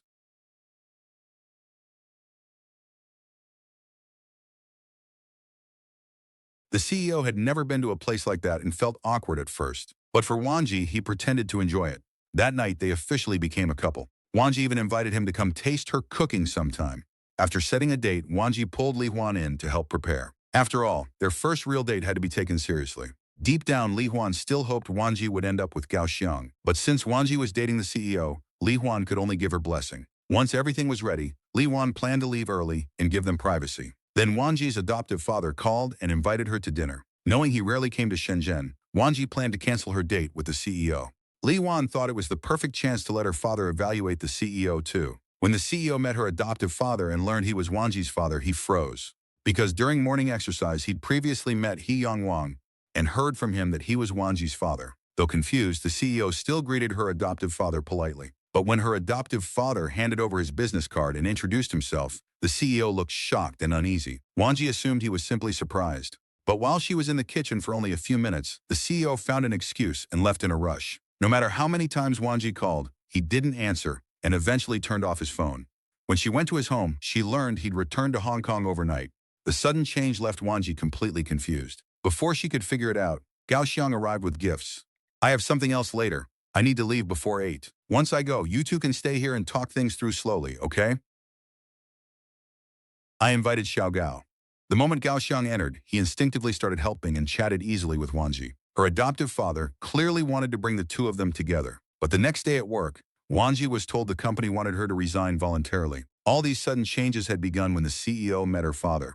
Even if your father's an official, that shouldn't matter. Unless Yan Ziwei has something guilty to hide. Otherwise, he'd be happy, not terrified. Something guilty? That comment woke Wanji up. She waited outside the CEO's home, finally confronted him, and learned a shocking truth. The CEO already had a wife from a top business family. Their marriage had been arranged for the interests of both families. After marriage, his wife lived in France and rarely returned. The CEO had also lived abroad, returning only after his father suddenly died. His family desperately wanted him to have a child to inherit the family business. But his wife didn't want children, and she didn't care if he had a child with another woman. So his family decided he should have a child with someone outside the marriage. The night he fled back to Hong Kong, he'd always assumed Wanji came from a remote poor village. He never expected her father to be a deputy mayor. My father is a farmer from a poor mountain village. Does that make me acceptable as your breeding tool? Your explanation makes you even more disgusting. Wanji's romance had barely begun to bloom before the brutal truth destroyed it. The next day, after calming herself, Wanji submitted her resignation and refused compensation. I have responsibility for this whole thing. From the very beginning, your recruitment of a CEO's assistant was planned. Don't put it so harshly. The idea was mine. My aunt supported it. The CEO opposed it, so don't blame him for everything. Wanji finally understood why the company had arranged for her apartment to be near the CEO's. It was all part of helping him get close to her. With every ugly truth ripped open and thrown in front of her, she felt no attachment to the relationship, only disgust and anger. Li Huan saw how upset she was, bought plenty of beer, and invited Gao Xiang over too.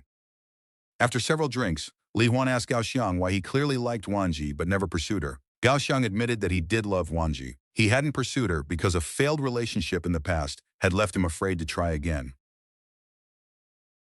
In the end, you and Gao Xiang will definitely be together. It's only a matter of time. After Qian was rescued from a suicide attempt caused by stock market debt, she was unexpectedly diagnosed with cancer. That day, Gao Xiang brought the result of Zhao Jun's labor arbitration case. The Labor Bureau took it very seriously. The factory admitted wrongdoing and offered major compensation if Zhao Jun withdrew the case. But Zhao Jun and Wanji refused to settle. Using the law to protect yourself is every citizen's right. That's what Principal Gao always teaches. I do say that, but the amount is huge. Sometimes litigation is also a bargaining tool.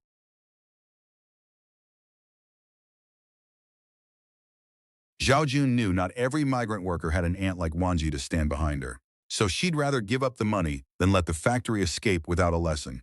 The same factory had already had several safety incidents in a single year. If it wasn't punished severely, it would never take safety seriously. Zhao Jun asked Gao Xiang to handle the lawsuit. Gao Xiang agreed without hesitation. He also drafted an employment contract for He Yang Wang to work at Zhao Jun's supermarket. The probation was 3 months. If he smoked during it, he'd be fired and owe damages. Wanji didn't expect He Yang Wang to quit smoking honestly for 3 months and had already planned to buy him a ticket home. At a lecture one day, Wanji ran into the man who'd once caused trouble at the food stall. He now had a wife who worked as a kindergarten teacher and seemed very happy. Then Wanji noticed the toys the children were playing with. She suddenly realized birth rates were rising and demand for toys would keep growing. Yet toy varieties were limited and quality was unreliable. And unlike clothing, the toy market wasn't already saturated. So Wanji decided to enter the toy business with Li Huan and start another venture. For the next full year, they traveled repeatedly between Shenzhen and Hong Kong to study the market. After hearing their plan, Gao Xiang introduced several alumni with contacts in the field. He had personally contacted a few business owners who specialized in toys. You're making me wonder if you've been secretly investigating me. Not secretly, openly. I'm hungry. 请你吃宵夜啊？哎，好啊，正好我也饿。哎，不过我对自己有个要求啊，学生请吃饭必须得是我买单啊，你更别说是女学生。哦， So Principal Gao often takes female students to dinner? Gao Xiang hurried to explain, afraid she'd misunderstand. His flustered reaction made Wanji laugh. While eating, she unexpectedly spotted Qianqian, whom she hadn't seen in a long time. Qianqian looked very close to Gold Tooth and the wealthy boss from before. Wanji misunderstood at first and thought Qianqian was back to her old ways. Only after Qianqian explained, did she learn Qianqian had built a career of her own. She had even turned Gold Tooth and the others into her clients. And she'd already prepared insurance policies for Wanji and Li Wan. Looks like you're doing well. Most importantly, I don't have to. They make money by relying on men anymore. Embarrassed by the past, Qianqian hadn't contacted them for years. But privately, she'd often asked about Wanji and Li Huan, hoping they'd stay connected and meet more often. You won't look down on me, right? We said long ago we'd be sisters for life.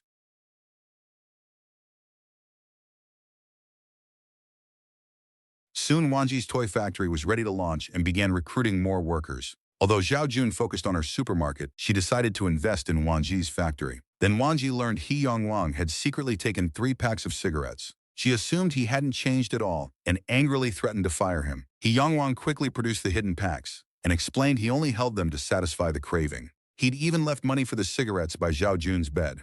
Seeing how honest he was, Wanji said nothing and even rewarded him with 1 cigarette. He Yongwang thought she was setting a trap because she still hadn't truly forgiven him. Before long, Wanji and Li Wan's factory officially began production, and they invited Sister Li back to help. Even though none of them knew whether the venture would succeed, as long as they gave everything they had, their effort wouldn't betray them. Then on the very night Wanji's factory opened, she was shocked to discover Gao Xiang was actually a hidden business tycoon. After being kept in the dark so long, Wanji felt angry and a little guilty. She'd bothered Gao Xiang with every big and small problem for years, but Gao Xiang had always been happy to help with anything involving Wanji. On New Year's Day, Wanji also received a gold necklace He Yongwang had spent 3 months saving for. That New Year, she finally forgave He Yongwang and acknowledged him as her biological father.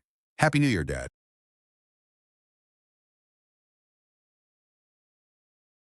The secret's obvious now. Haven't you noticed? Wen Liang is pursuing her. Shut up.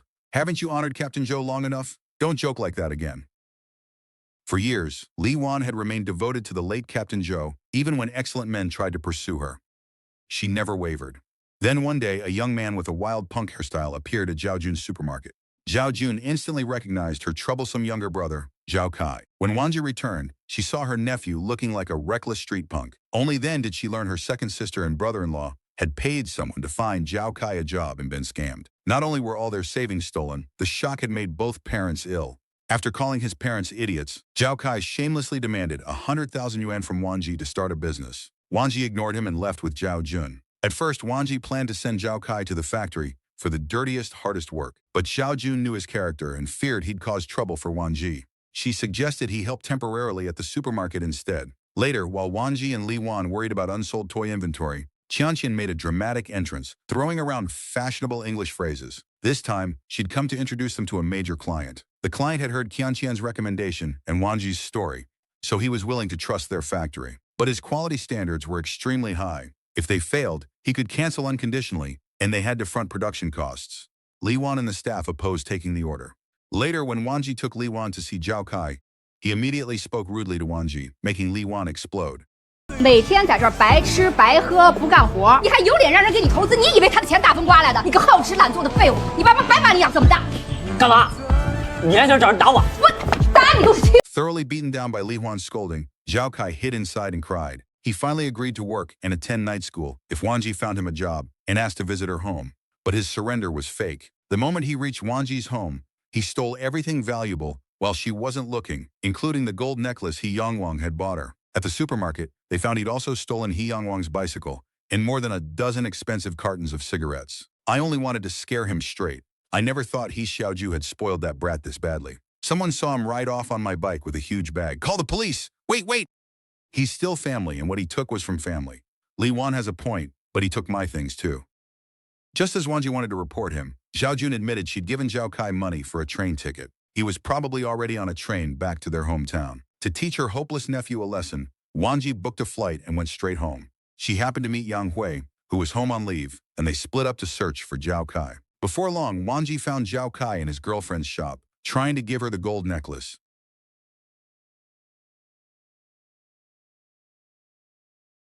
Caught red-handed, Zhao Kai still acted self-righteous, demanded money from Wanji, and even tried to hit her. At that moment, Yang Hui arrived and kicked him to the ground.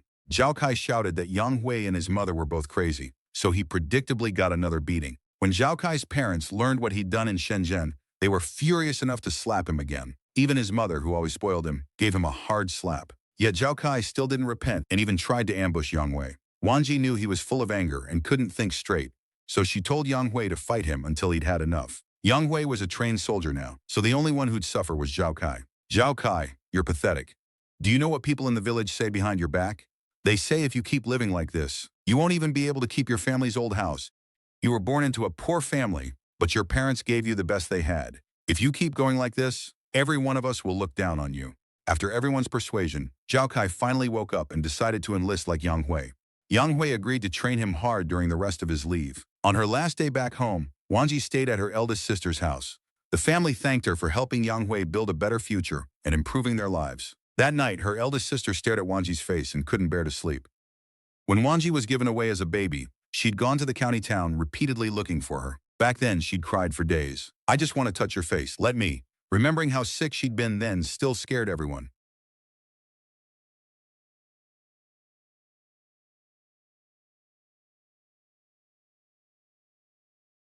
After settling things back home, Wanji returned to her adoptive father's place. She also brought Grandma Yu, who had cared for her since childhood.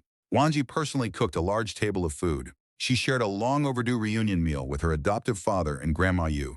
A child's origins must be made clear. Tell her the truth plainly. Wanji had been entrusted with a child. Qianqian wanted to tear up the letter left by the child's parents and let Wanji raise her as her own. But Wanji believed the child had the right to know her true origins. Her adoptive father suggested he take the child back home and raise her there. Yu County is your mother's hometown and where you grew up. I want to take Miao Miao there. That experience will mean something very different for her life. After long thought, Wanji still decided to accept the difficult major order. The contract terms were even harsher than before. Li Wan firmly opposed it. She didn't want Wanji to repeat the disaster with Director Huang. Ji, you're more educated and knowledgeable than me. All these years I've usually followed your lead, but this time, absolutely not. I can't watch you jump into a fire pit. You insist on signing? Fine. Then remove my name from the sign at the factory gate and kick me out. It was their first serious disagreement in all those years. Wanji asked Gao Xiang to help persuade Li Huan. By coincidence, Li Huan had already called him and asked him to persuade Wanji instead. Wanji explained every reason she wanted the order. They would lose money on it, but it could make the factory famous. If everything went well afterward, they could build their own brand. Gao Xiang strongly agreed and even helped plan the next steps. Now Wanji only wanted him to help convince Li Wan. Li Wan wasn't just her co-founder, but one of the most important people in her life. She didn't want to lose Li Wan's support, but when Li Wan came home that night, she said Gao Xiang had failed to persuade her. She'd also met the big client and knew he wasn't a fraud, but she could tell he was an extremely shrewd bastard. Wanji had already decided that without Li Huan's support, she'd give up the order. She couldn't lose Li Wan over a deal. A startup team can't be absolutely democratic. If you're sure this is right,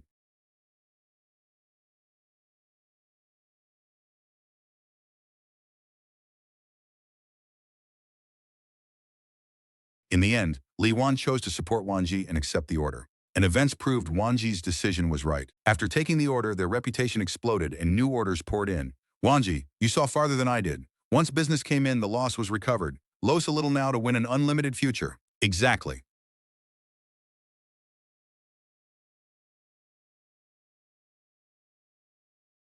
Meanwhile, Qianqian's life was also thriving. Through her own effort, she bought a home in Shenzhen. She even reserved 2 rooms for Wanji and Li Huan.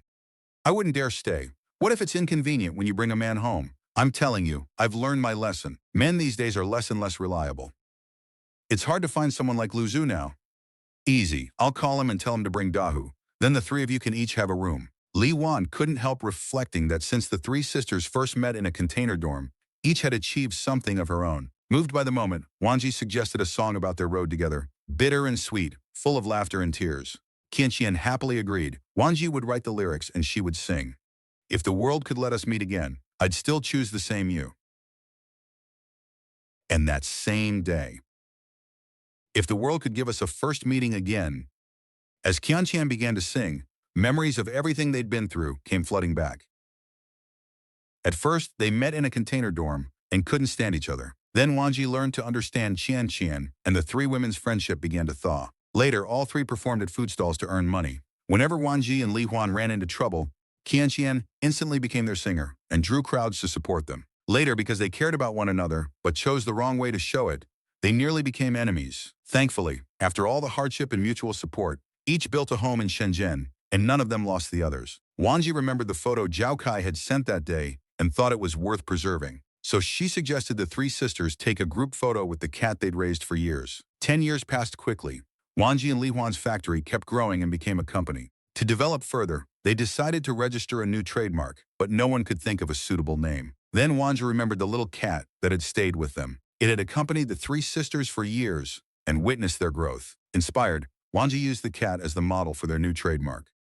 An old man's final stubborn dream was defeated by the King of Hell's final move. Wanji didn't learn her adoptive father had cancer until he was near the end of his life. At the height of her success, the adoptive father who had raised and helped her still left this world. She had once believed life was a fixed story written by blood.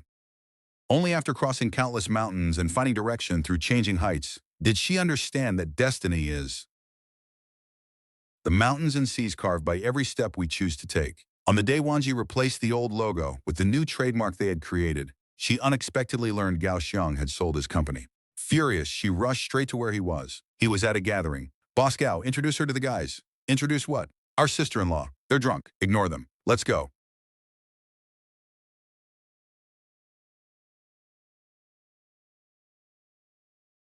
I don't drink at noon. I have a meeting this afternoon. You guys continue. Gao Xiang saw Wanji looked upset and hurried after her. Wanji first accused him of deliberately not explaining who she was, letting everyone misunderstand. Then she demanded to know why he'd sold the company. Gao Xiang had thought she came to congratulate him and kept grinning. Only when he saw her expression did he realize she was angry.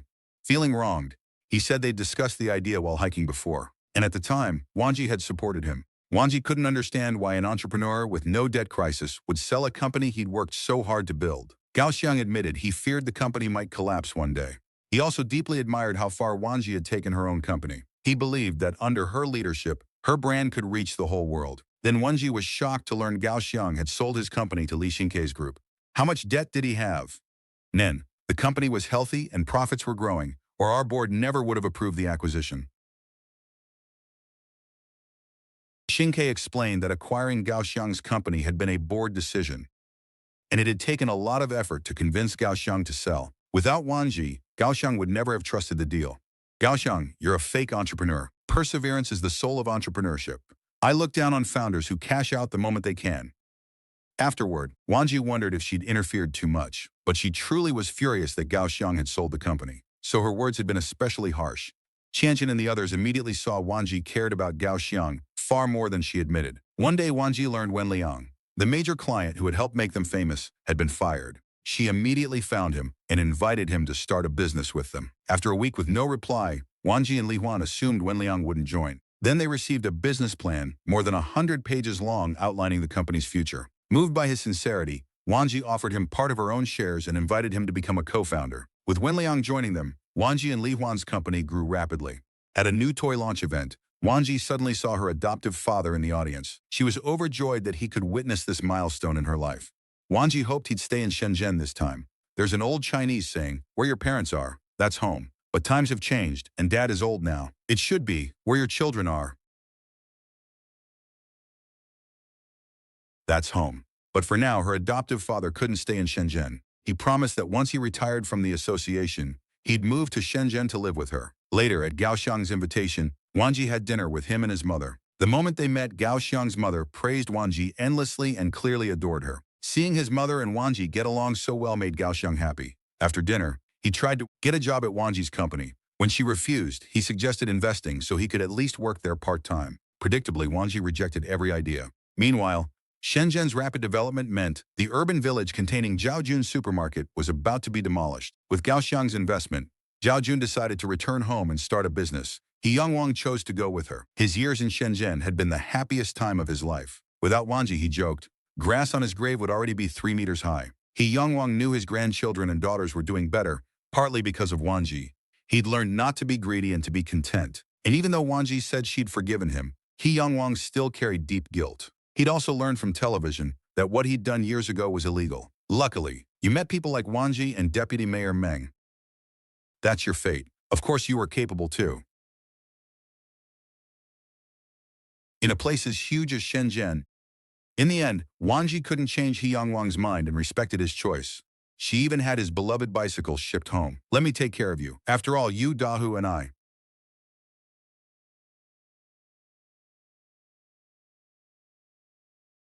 The three of us are a complete family. Facing Lu Zhu's resentment and jealousy, Qian rejected him firmly and told him to let go. Meanwhile, Wang Ji and Li Huan learned from Gao Xiang that the stock market had been extremely volatile. Many people had suffered heavy losses, and some had even become suicidal. Suddenly, they remembered Qian had been trading stocks and had been unreachable for days. When they reached her home, they found an empty sleeping pill bottle and Qian unconscious on the bed. Their hearts sank. They hurried to call an ambulance. But a second after the call was placed, Qian woke up, finally easing their panic. You scared us to death. 我哪至于啊？什么大风大浪没见过，还要寻死啊？ We haven't seen you for 2 weeks. Li Huan and I were worried sick. Don't you know your sisters care? To distract Qian, Wang Ji and Li Huan made time on the weekend to eat with her and play games. Then an unexpected visitor instantly ruined Qian's mood. Lu Zhu had come because their son wanted to see his mother. The moment Qian heard Dahu had come, she quickly tidied herself up. But she refused to see Lu Zhu and asked Wang Ji to bring Dahu in alone. Didn't you promise years ago not to bother Qian again? Lu Zhu explained that Dahu's grandmother had died earlier that year, hurting his college entrance exam results. Dahu refused technical school and insisted on coming to Shenzhen to work. Lu Zhu knew his son missed his mother, so he brought him. After more than 10 years apart, Qian was thrilled to see Dahu. He didn't blame her and understood she had her reasons. After hearing Dahu's situation, Qian kept him in Shenzhen and paid for his schooling. Lu Zhu stayed to work in Wang Ji's company cafeteria. A few days later, Wang Ji learned Qian planned to sell her apartment. During the stock market crash, Qian had invested heavily and used too much leverage. Now she was deeply in debt and had no choice but to sell her home. She also refused to borrow money from Wang Ji or Li Huan. That debt of gratitude would be too big. I may never repay it. Qian, this is just another hurdle. I know you'll get past it, but promise me you won't speculate like this again. Stocks aren't evil. Your method was wrong. When Wenliang learned what happened, he placed a large insurance order through Qian. He also bought policies for several family members, just in case. Then Wang Ji said she wanted insurance for all her company's employees too. Qian knew they were trying to help and told them they didn't need to do so much. Wang Ji explained she'd already intended to do it, but had been too busy. 毕竟我经历过赵俊的事情，我不只是帮你增加业务，一线工人也的确需要。行了，别哭啊！ You two really are my true sisters, but Qian's troubles kept coming. One day while Wang Ji was hiking, she received a call from Li Huan. Qian had been diagnosed with cancer and was already in surgery. She'd only called Li Huan because there was no one else to sign the consent. When Lu Zhu heard, he dropped everything and stayed outside the operating room in worry. But after surgery, Qian didn't even want to look at him. She kept refusing to see Lu Zhu and even told the nurses to stop him. But Lu Zhu skipped work every day and cooked food to bring her. Li Huan couldn't stand watching this and urged Qian to at least consider that Lu Zhu was Dahu's father and meet him once. Lu Zhu was overjoyed when Qian finally agreed. Full of guilt, he apologized again and again for everything he'd done. He promised that no matter what happened, he'd take care of Qian for the rest of her life. He said only Dahu, Qian, and he together could be a complete family. Look at me now. You just pity me. Stand up.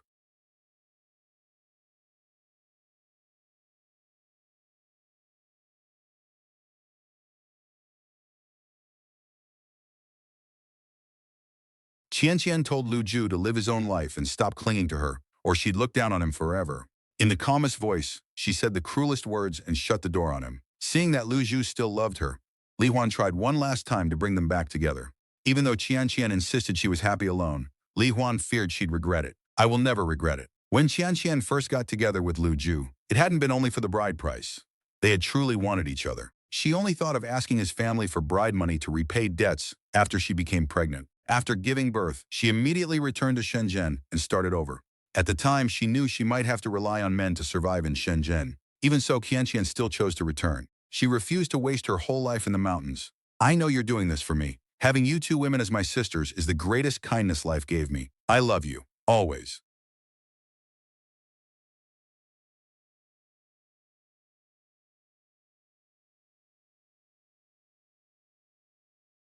On this day of family reunion, Wanji felt her greatest happiness was simply being with her father. Because Wanji's company had internal disagreements over domestic versus international expansion, they decided that Wen Liang and Li Wan would lead a trip to survey overseas markets. During that trip, Qian noticed that in almost every photo, Wen Liang and Li Huan were standing together. She thought they looked perfect together. That made Li Wan, who still held Captain Zhou in her heart, deeply uncomfortable. But whenever Qian mentioned she was in chemotherapy, Li Huan couldn't bring herself to scold her. Wanji, she's bullying me again. What did you do to provoke her? I just said what everyone can see. Haven't you noticed Wen Liang is pursuing her? Shut up. Haven't you stayed faithful to Captain Zhou long enough? Seeing Li Wan get angry, Qian lowered her voice and whispered to Wanji that she felt sorry for her. Captain Zhou had been gone for many years. Li Wan didn't need to remain alone forever for him. After hearing that, Li Wan realized she needed to keep some distance from Wen Liang. She asked Wanji not to assign them to work together anymore. That night, Li Wan took out the pen Captain Zhou had given her. Even after so many years, her love for him remained deep. Her longing turned to tears she could no longer hold back. Afterward, to avoid unnecessary trouble and misunderstanding, Li Wan did everything she could to avoid Wen Liang and keep her distance. But Wanji still assigned Wen Liang and Li Wan to work together on international business. She believed that if Li Wan kept running away, people would only suspect there really was something between them. I respect whatever you decide, but I think running away is the worst choice. Wen Liang noticed Li Wan avoiding him and asked Qian to help. He admitted that from the first time they'd met, when Li Wan looked at him with suspicion, almost like an interrogation, he'd felt something uniquely strong for her. Qian had already noticed Wen Liang's feelings for Li Wan, but outsiders couldn't solve this kind of thing. It depended on his sincerity. After Wanji talked sense into her, Li Huan invited Wen Liang to dinner. He tried to bring up pursuing her, but Li Wan spoke first and firmly placed him in the role of a good friend. The meaning was clear. They could only be friends, never lovers. Wen Liang understood and said no more. If he kept insisting on pursuing her, he might lose even the friendship. Another year passed, and Spring Festival arrived again. But international orders had surged, so the employees volunteered to work through New Year and take leave after finishing them. At the year-end gathering, employees thanked Wanji for the company's benefits and support. A heavily pregnant employee especially spoke on everyone's behalf. She said she was grateful and lucky to work at Wanji's factory.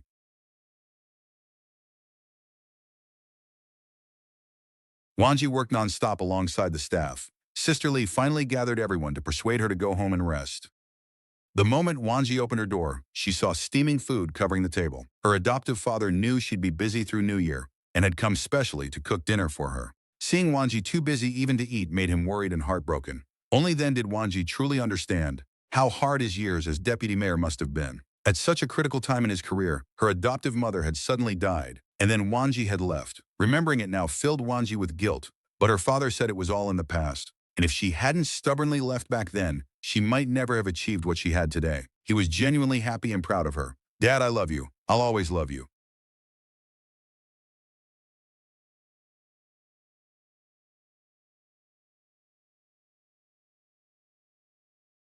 With everyone working overtime, the orders were soon completed, and the employees finally headed home. Before leaving, the pregnant employee asked Wanji to name her baby. If you don't mind, call your daughter Meow Meow. Oh.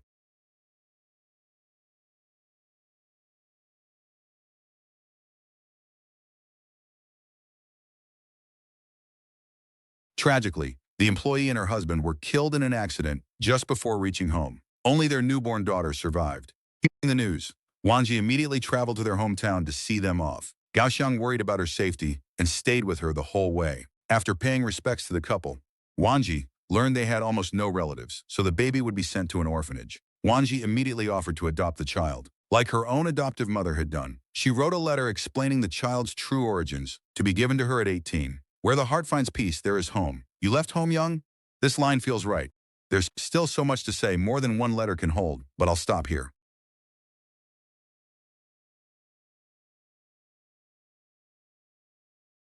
Meng Xiwan eventually passed away from cancer. Wanji rushed home after hearing the news, but couldn't even say one final sentence to him. After Wanji adopted Miao Miao, her adoptive father and a nanny cared for the girl whenever Wanji was busy. Every day, coming home to the two people she loved most washed away all her exhaustion.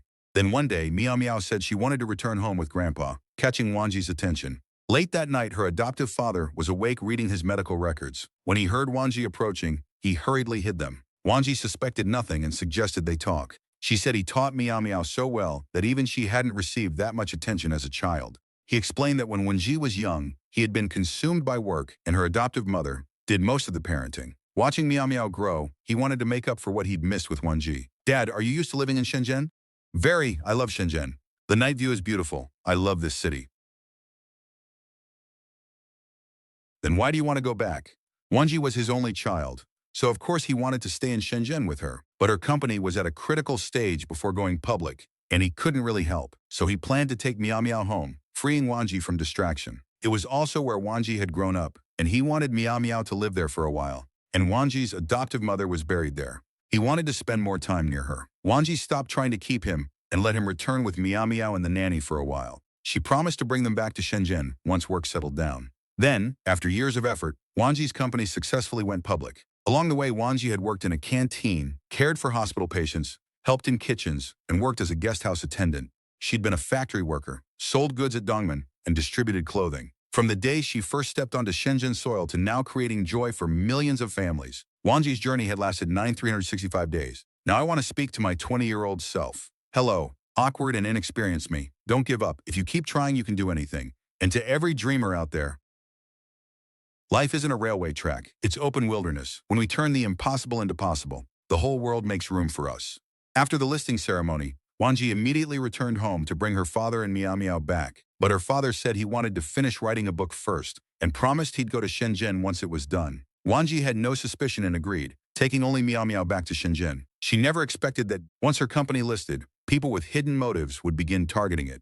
Someone wants to use capital to rewrite the fate of me and thousands of employees. The hand in the shadows has shown its fangs and thinks victory is certain. But in my dictionary, the words give up were washed away long ago by Shenzhen's storms. Capital forces were now manipulating things behind the scenes, pressuring Wanji's company and trying to lure them into a trap. Wanji still didn't know their true goal. Soon the flow of shares became clear. Gao Xiang discovered the person behind it was the CEO who had once pursued Wanji Yan Ziwei, and Yan would only agree to meet Wanji personally. At the meeting, Yan admitted he was interested in Wanji herself. After all, she'd been trained by his company and once served as his assistant. He even arrogantly believed his influence had awakened her business potential and led to her success. Yan Ziwei had long been optimistic about toys, but starting from scratch was too much work. Once Wanji's company grew rapidly, built a solid foundation and went public, Yan decided he wanted to acquire it. He tried to convince Wanji that if they joined forces, they could quickly become one of the world's top 10 toy companies. I represent real industry and my employees' interests. You pursue capital gains and maximum profit. We have nothing to discuss. But hear this, you chose the wrong target. None of your schemes will work on me. Yan reminded Wanji that she was indeed still the company's largest shareholder, but she diluted much of her equity to employees. She no longer had absolute control, and losing the top shareholder position was only a matter of time. As the situation worsened, Gao Xiang knew Wanji's company couldn't beat Yan alone. He hoped Li Huan could persuade Wanji to compromise, believing retreat was the best option. The company doesn't have enough cash. If you keep fighting blindly, you risk bankruptcy. What are you saying? Are you here to lobby for Hongwei Capital? A traitor now? That's not what I mean. Calm down. Let me analyze. No need. You're just scared your tiny shareholding will vanish. Gao Xiang, you've known me for years. Either fight with me or... While Wanji was trapped in this crisis, one of her father's old friends brought even worse news. Can you make time to come back to Wei County and see Mayor Meng off? In the finale of My Mountains and Seas, nearly everyone reached a satisfying ending. The greatest regret was that Wanji's adoptive father died of cancer. When Wanji learned he had cancer, she rushed home, hoping to see him one last time.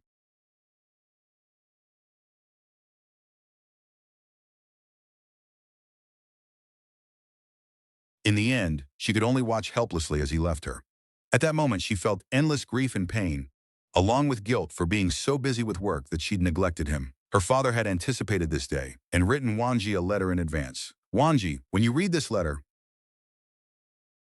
this stubborn old man's final stand will probably have lost to the king of hell's chess game. In the letter, he shared stories from his life and memories of Wanji's adoptive mother. He even said that when Wanji rang the bell for her company's listing, he'd brewed tea and bragged to old coworkers all night. He knew she'd face many setbacks in the future and hoped she'd never forget why she started or ever give up. Every word in the letter carried his reluctance to leave Wanji, as though he could write forever. But time had run out, and this was as far as he could walk beside her. One last thing, dong po pork. It only tastes right with both lean and fat. Life is the same.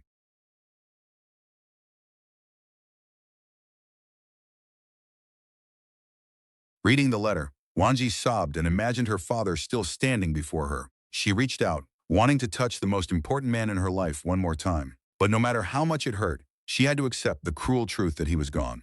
After arranging his funeral, Wanji still had to return to Shenzhen to deal with the company and Yan's away. Only then did she learn Gao Xiang had used all the money from selling his company to buy shares in hers. Li Xinke's group had also become the third largest shareholder, temporarily creating a stalemate. One day after work, Wanji found Yan Ziwei waiting for her in the underground garage. He said he'd poured in so much money because he wanted another chance to pursue Wanji. He was divorced now, he said, so he could marry her. Yan promised that if they married, he'd transfer all the toy businesses under his companies to Wanji. You'd lose nothing and gain far more, including future inheritance from the Yan family. How many children do you have now? 2 boys. Neither mother was my wife, and neither ever expected to marry into the Yan family. Your filth is beyond anything I imagined.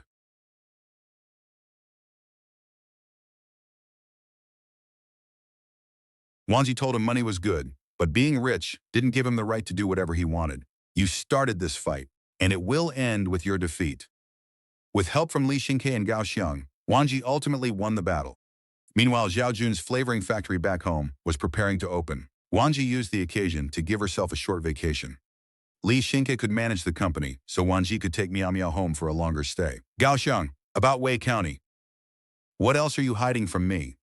Gao Xiang admitted he'd visited Wanji's hometown several times over the past 2 years and knew about her father's illness. He'd kept it from her only because he'd promised her father he would. Wanji didn't blame him and invited him to come home for Zhao Jun's ribbon-cutting ceremony. Li Huan and Qianqian also planned to return and visit her adoptive father's grave. Looking at the place where she'd grown up, Wenji remembered her adoptive mother saying people have 3 lives. The first is given by parents and determines the family and genes we're born with. The second is shaped by our own experiences and determines who we become. The third is given by culture and self-cultivation. In the rapeseed fields, Wanji seemed to see her adoptive parents slowly walking toward her. She reached out to embrace them, but in an instant, they vanished. All the longing she'd buried inside burst into tears. She seemed to see her childhood again. Mom, Dad, I miss Grandpa too. But he told me not to miss him after he was gone, because I still have another grandpa living at Shenxianding. At that moment, Wanji's family appeared one by one around her. Her dearest sisters and Gao Xiang, who had always supported her, were still beside her. Only the adoptive parents who raised her were missing, but she believed they would always watch over her from heaven.